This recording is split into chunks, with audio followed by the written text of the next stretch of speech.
సంగారెడ్డి జిల్లా అమీన్పూర్ బీరంగూడ శ్రీ బ్రహ్మరాంబిక మల్లికార్జున స్వామి ఆలయంలో దేవాదాయ ధర్మాదాయ శాఖ ఆధ్వర్యంలో వరుణయాగం నిర్వహించారు. రాష్ట్ర వ్యాప్తంగా సకాలంలో వర్షాలు కురిసి రైతులు సుభిక్షంగా ఉండాలనే సంకల్పంతో ఈ ప్రత్యేక పూజలు చేపట్టారు. వేద పండితుల మంత్రోచ్చరణల మధ్య హోమాలు నిర్వహించి పంటలు సమృద్ధిగా పండాలని, ప్రజలందరూ సుఖ సంతోషాలతో జీవించాలని ప్రత్యేక ప్రార్థనలు చేశారు. ఆలయ అధికారులు, భక్తులు పెద్ద సంఖ్యలో పాల్గొని యాగంలో విశేషంగా పాల్గొన్నారు.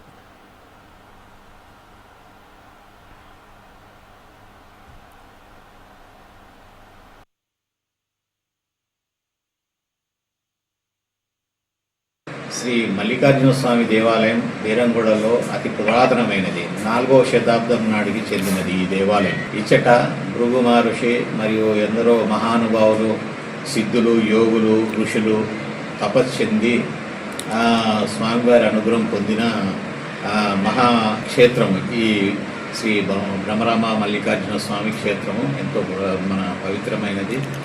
ఈ దేవాలయంలో భక్తులు కూడా చాలా అధిక సంఖ్యలో వచ్చి స్వామివారి అభిషేకంలో నిత్య పూజల్లో పాల్గొని స్వామివారి కృపకు పాత్రలు అవుతారు.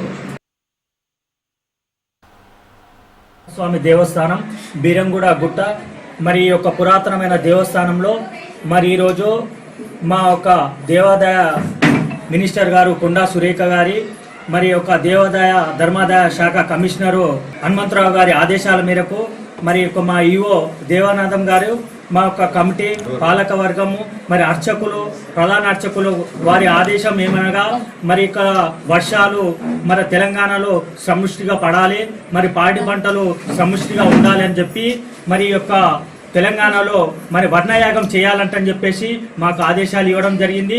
దాని అనుగుణంగా మరి ఈరోజు 108 కలశాలతోటి మరి ఇక్కడ అమీన్పూర్ జిహెచ్ఎంసీ పటాన్చెరు నియోజకవర్గం మొత్తంలోకెల్లా మరి పత్రికా విలేకరులకు కూడా మరి ఈ విషయం తెలియజేసి పెద్ద ఎత్తున భక్తులకు మరి ఈ విషయం తెలియజేసి వారి ఆధ్వర్యంలో మరి ఇక్కడ కలశాలను మరి 108 కలశాలతోటి మరి యొక్క 5 ప్రదక్షిణలు చేసి మరి స్వామివారికి మరి ఈరోజు అభిషేకం చేయడం జరిగింది.